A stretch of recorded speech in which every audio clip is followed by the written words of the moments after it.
Hi, this is Majinoni, and here's some comic reviews for you. Nice little stack here. Some of these, as you know, I usually go kind of quick, and some of them I spend a little bit more time on. I'll go through some of the DC ones first, and we'll hit Marvel next.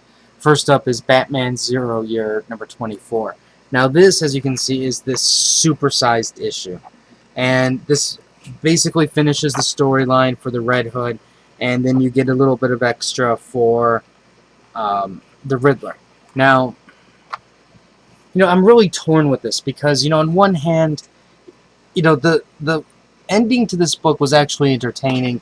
It tied everything up, and it basically you can see where they set the stage for the Red Hood being the Riddler, and I'm sorry, the Joker. And but my problem is this. This to me is like, why do you still do this? I mean, it's like you had a fantastic run with Owls and then the Joker, and it's like you now go back into time, and then like I said, it's my continual argument. You're going back into time, and you're just basically filling in all that missing years that you said at the beginning didn't really matter because you wanted to fast forward things. And I'm not criticizing that decision, and I know that there's going to be times when you're going to need to go back, but the problem we have here is that because you have a very limited window and you have so much history to cram in, why are you focusing on all of this now? And then making this long run out of it. Just do a little story here and a little story there, snippets, so this way you don't run yourself into trouble because you ran out of time. To say how all these events occurred when obviously they could never all occur at the same time. And just like, when does Infinity Crisis happen? You said it happened, now it didn't happen, it happened, and now it didn't happen. You know what I mean? It's like, when? Well, because you jacked yourself up because you're filling in this extra time.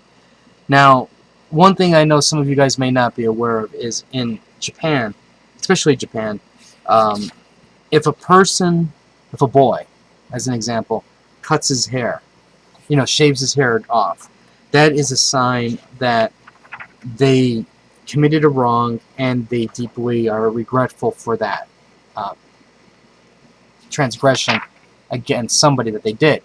Now, if you notice, Bruce Wayne has cut his hair pretty much off. And I believe this is Scott Snyder's way of saying to all DC fans and Batman fans is, I am deeply sorry that I fucked this up. And, I'm down this path, but you have to understand came from the directive of editors because this is what they wanted because of the Villains Month and all this other nonsensical crap. And, I'm just like, ugh. But anyways, I'll say it this way. While I was planning on collecting every single Batman trade that Snyder was in his run, that's not the case now. I am not buying Zero-Year Batman trade, and it's just a shame because I don't care about Batman's past. I mean, we've already seen this how many thousands of times, and all you're doing is you're playing God and you're stomping on the writing and creative process of everybody before you. And hey, I want to call it like it is. Give it another 10 years. When they do another reboot, this is going to be all deleted history. So, it's like, why bother? Okay, Superman, Wonder Woman #1. Now, I have to admit, to me, this seemed like a cash grab because, what they're doing is they're basking on the sales of Superman, and the Batman Superman book sells well. So they're trying to basically lift up Wonder Woman a little bit, and they're calling this supposed to be much more of an action series. And I gotta tell you, the end of this issue, I mean, it's a spoiler, but I don't think it's that big of a spoiler because it's Doomsday, And this 2-page spread was freaking amazing. I mean, yeah, I call it like it is, and this was freaking awesome.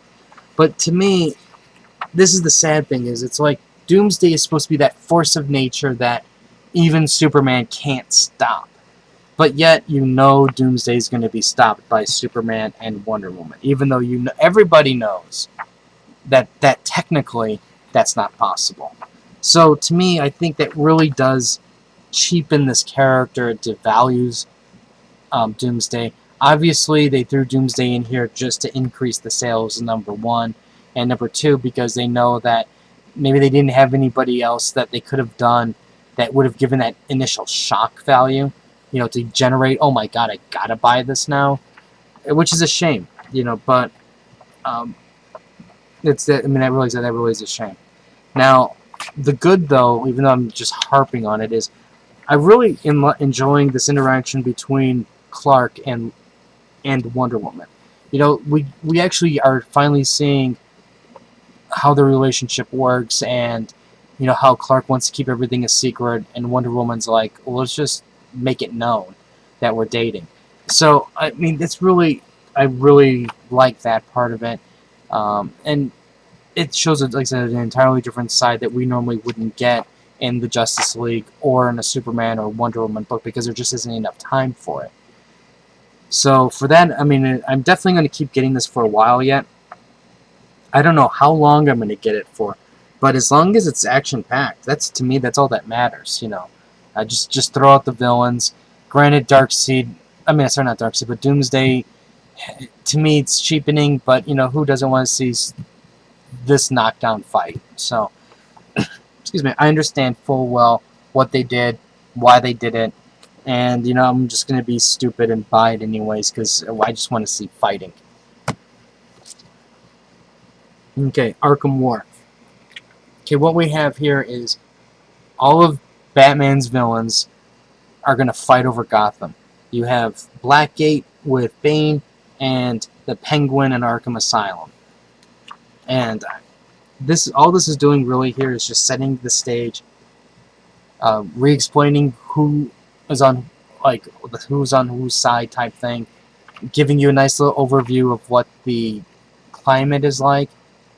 And I gotta tell you, I mean, Bane versus Penguin, I'm switching sides immediately. Because Bane, in theory, would just rip the Penguin a brand new one. So I'm actually really looking forward to seeing this. I mean, I think we're going to see some interesting things happen. And at least that's what I'm hoping for. I'm hoping that the editors are going to let Tomasi just go crazy. Because if we can go crazy with this book and really show the evil and the dark of these characters, I think this could be like a shining star in the Forever Evil storyline.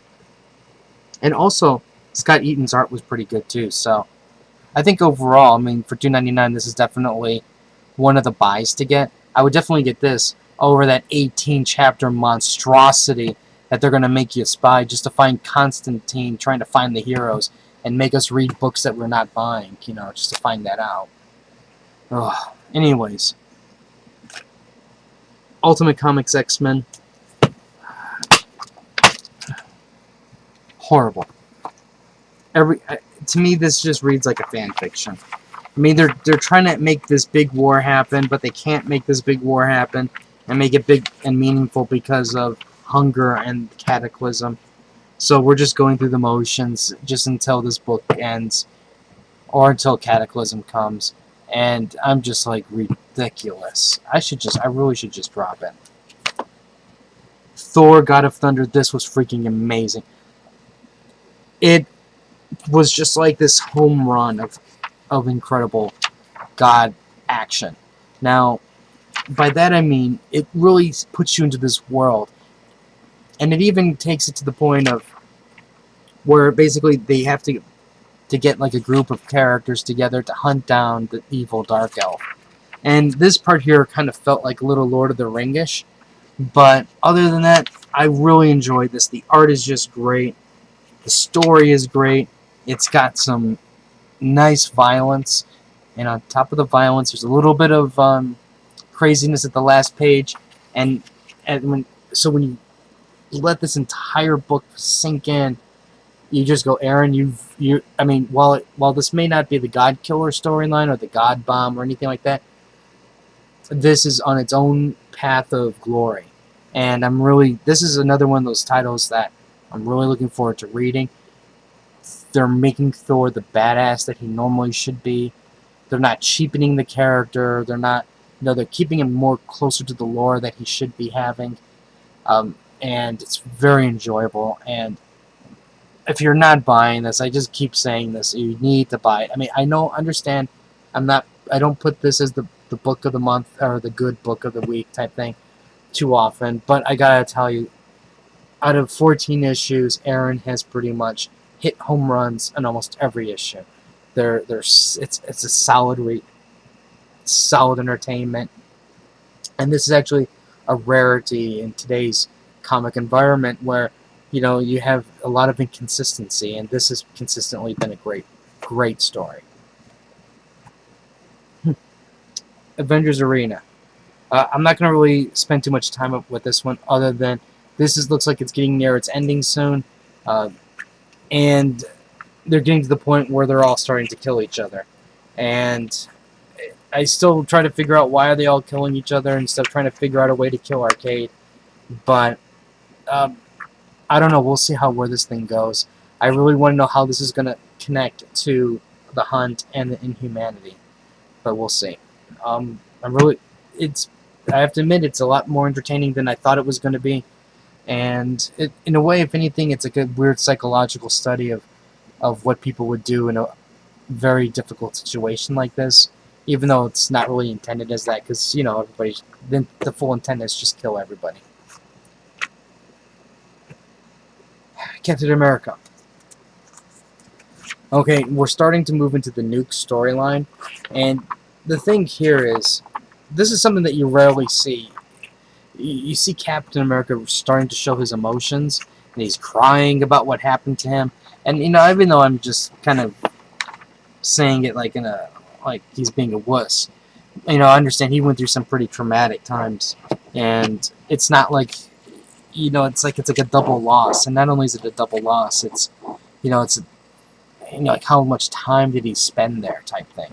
So I understand where it's coming from, but what I really want is I just want this thing to go straight into the Nuke storyline, and let's get this thing going. And the one thing also I want to know is he why is she walking around half naked? I mean, are they banging each other or something? Because if he is, he's a real fast worker.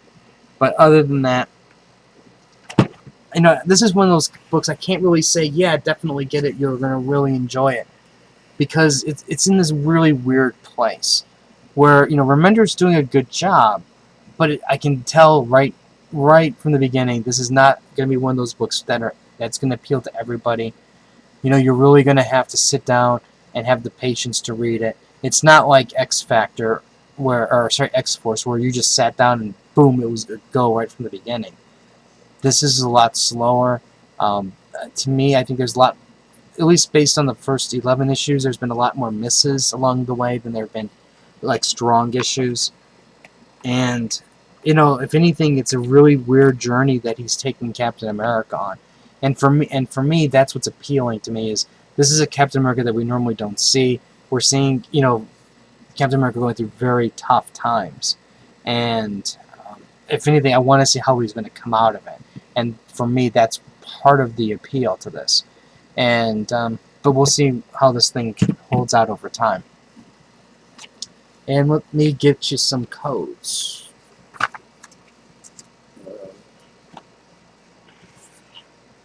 Okay, I'll get you a Thor.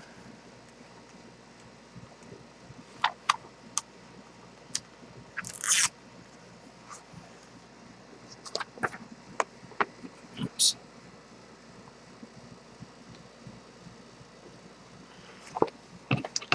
And we'll get you a Cap. I mean, I really didn't focus too much on the Nuke storyline, because, Nuke is just there to just destroy things.